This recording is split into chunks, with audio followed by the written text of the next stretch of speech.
Next देखते हैं overall summary of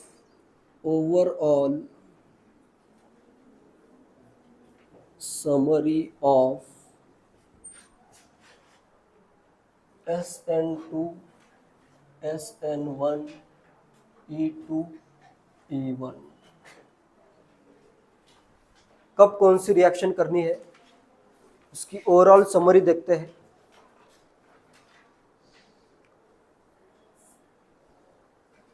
सबसे पहले मैं 4 केसेस में इसको डिवाइड करता हूं। अगर मेरे पास मिथाइल हैलाइड है, पहला केस में करता हूं मिथाइल हैलाइड। मिथाइल हैलाइड में कौन सी रिएक्शन होगी? कार्बोकेटायन बन सकता है क्या स्टेबल? नहीं बन सकता। सिर्फ और सिर्फ ओनली SN2 रिएक्शन होगी। ये क्लियर है? इसमें एलिमिनेशन के लिए तो कुछ पॉसिबिलिटी नहीं है ना। एलिमिनेशन करने के लिए इधर बीटा हाइड्रोजन ही नहीं है। SN1 भी नहीं हो सकता, तो क्या आएगा? ओनली SN2 आएगा।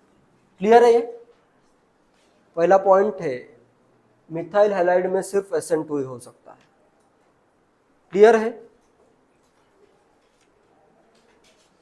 नेक्स्ट मैं करता हूं, सेकेंड में करता हूं प्राइमरी अल्काइल हैलाइड। ठीक है, 1 डिग्री अल्काइल हैलाइड है, RX भी लिख सकते हो। 1 डिग्री अल्काइल हैलाइड अगर है तो इस केस में क्या होगा? मेनली 1 डिग्री में भी E1 या SN1 हो सकता है क्या? कार्बोकेटायन इसमें अनस्टेबल बनता है। E1 या SN1 तो बिल्कुल इसमें नहीं होगा, लेकिन मेनली क्या हो सकता है? SN2 होगा। ये तो होगा ही नहीं। E2 या SN1 1 डिग्री का अल्काइल हैलाइड का जो कार्बोकेटायन बनता है वो अनस्टेबल है, तो SN1 नहीं होगा, E1 नहीं होगा। SN2 हो सकता है, E2 हो सकता है। उसमें भी मेनली क्या होगा? SN2 मेनली होगा unless there is steric hindrance in alkyl halide और न्यूक्लियोफाइल। स्टेरिक हिंड्रेंस नहीं होना चाहिए, तो मेनली क्या होगा? SN2 होगा। तो इसमें पॉइंट लिखो, मेनली SN2, इसमें ऐसे लिखो मेनली SN2।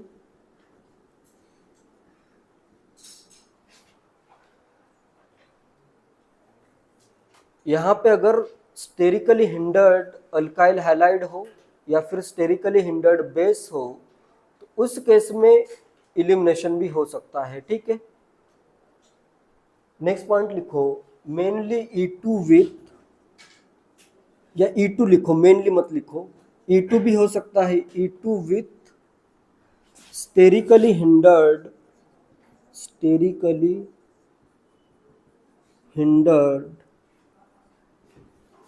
बेस, या न्यूक्लियोफाइल करता हूं, न्यूक्लियोफाइल और अल्काइल हैलाइड स्टेरिकली हिंडर्ड। किसी में भी अगर स्टेरिक हिंड्रेंस आता है तो उस केस में इलिमिनेशन भी हो सकता है। ठीक है, और अगर स्टेरिक हिंड्रेंस नहीं है तो डायरेक्टली क्या हो जाएगा? SN2 हो जाएगा। क्लियर है?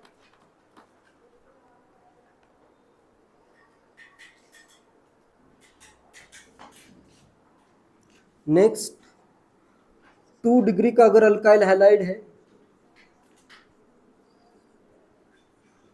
तो इसमें क्या होगा? दोनों पॉसिबिलिटीज है। 2 डिग्री के अल्काइल हैलाइड में सब पॉसिबिलिटीज है। ठीक है, तो इसमें रिएक्शन कंडीशंस देखनी पड़ेगी। और अगर इसमें आता है वीक बेस, अगर मैं यूज करूं तो क्या होगा? SN2 होगा।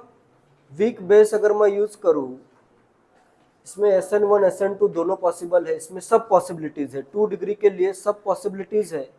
उसमें अगर वीक बेस होगा तो इलिमिनेशन होगा क्या? नहीं होगा। वीक बेस के प्रेजेंस में न्यूक्लियोफाइल अटैक कर सकता है, SN2 रिएक्शन हो सकती है। ठीक है, 2 डिग्री का कार्बोकेटायन भी बहुत ज़्यादा स्टेबल नहीं होता है। ठीक है, SN1 E1 अगर करना है तो वो भी हो जाएगा, लेकिन अगर वीक बेस है तो मेनली क्या करना है तुम्हें? SN2 करना है। और अगर स्ट्रॉन्ग बेस है तो मेनली क्या करना है?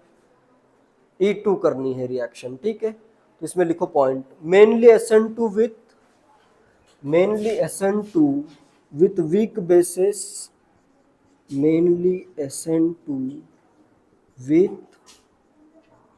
weak bases like I minus हो या Cl माइनस हो या एसिटेट आयन हो, इस टाइप के वीकली बेसिस अगर आ रहे हैं तो ये इलिमिनेशन नहीं कर सकते हैं, तो ये क्या करेंगे, सब्स्टिट्यूशन करेंगे। और 2 डिग्री में स्टेरिक हिंड्रेंस तो थोड़ा बहुत है ही, तो इसमें क्या आएगा, mainly E2 with strong bases अगर यूज करते हो, strong bases like NH2 minus और RO माइनस, उसमें भी ये क्या होना चाहिए, हिंडर्ड होना चाहिए, ठीक है, तब E2 फेवरेबल है। क्लियर है ये?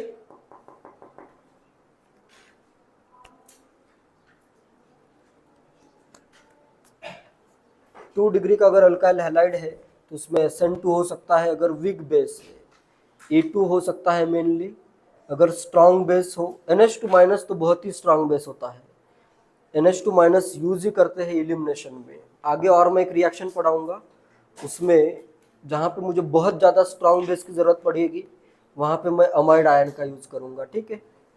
एंड लास्ट है अपने पास 3 डिग्री अल्काइल हैलाइड। नेक्स्ट आता है 3 डिग्री अल्काइल हैलाइड।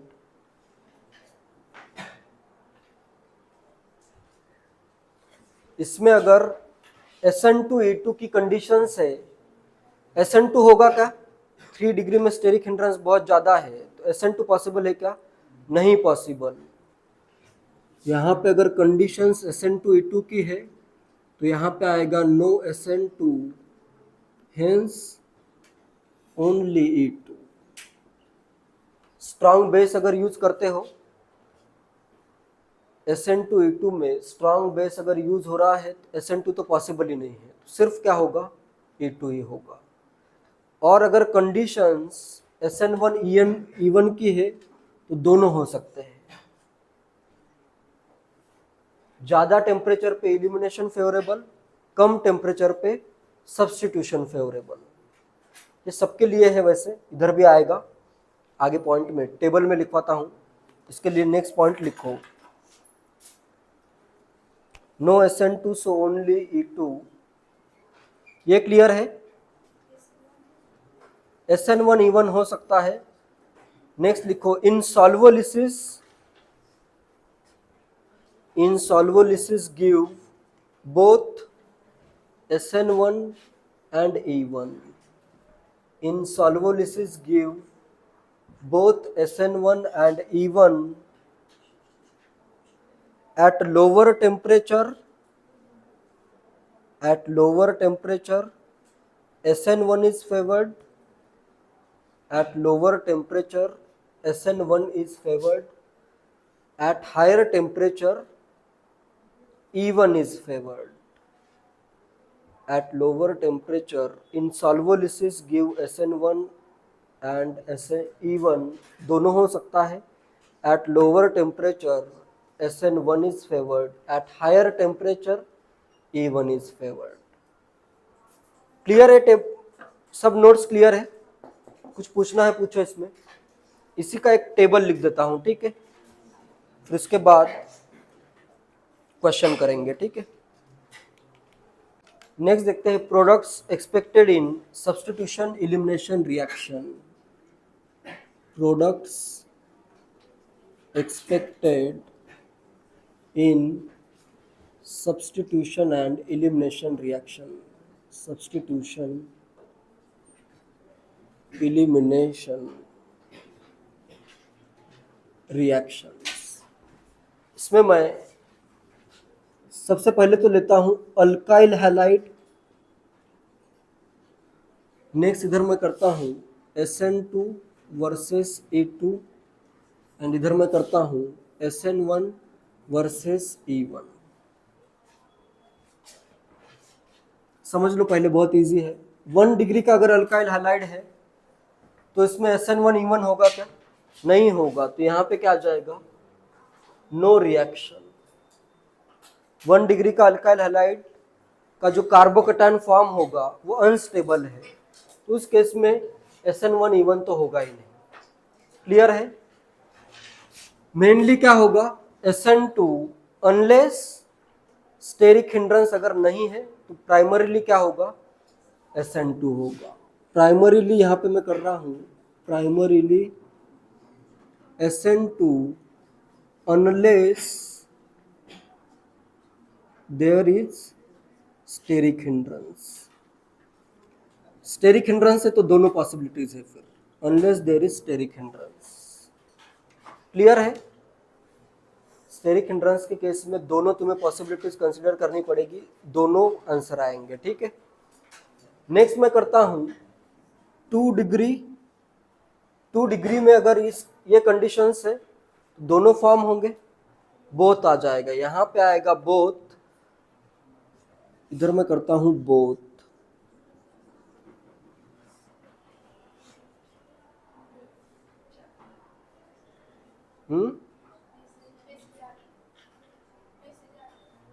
वीडियो चल रहा है, रिकॉर्डिंग चल रही है ना, फिर कुछ प्रॉब्लम नहीं है। 2 डिग्री में क्या हो सकता है, दोनों पॉसिबिलिटीज है, उसमें भी अगर बल्की और स्ट्रॉन्ग बेस यूज होता है तो मेनली क्या करोगे मेनली स्ट्रॉन्ग और बल्की बेस अगर आता है, स्ट्रॉन्ग और बल्की बेस अगर बहुत बल्की और स्ट्रॉन्ग है तो क्या फेवरेबल होगा, ई फेवरेबल होगा, इलिमिनेशन बढ़ जाएगा। ठीक है, टेम्परेचर अगर मैं इंक्रीज करूं तो क्या हो जाएगा, इलिमिनेशन बढ़ जाएगा। क्लियर है? इसमें भी SN1 और E1 इसमें भी हो सकता है। ठीक है, इधर तो स्ट्रॉन्ग बेस यूज होता ही नहीं है, SN1 E1 में तो सॉल्युबल ECC होता है, इधर भी आएगा बोथ, दोनों हो सकता है, SN1 भी E1 भी। टेम्परेचर बढ़ेगा तो इलिमिनेशन बढ़ जाएगा। सिंपल है, सिंपल है या नहीं? नेक्स्ट मैं करता हूं 3 डिग्री अल्काइल हैलाइड में SN2E2 कंडीशन अगर है, SN2 तो होता नहीं है, तो यहां पे क्या आएगा, ओनली इलिमिनेशन।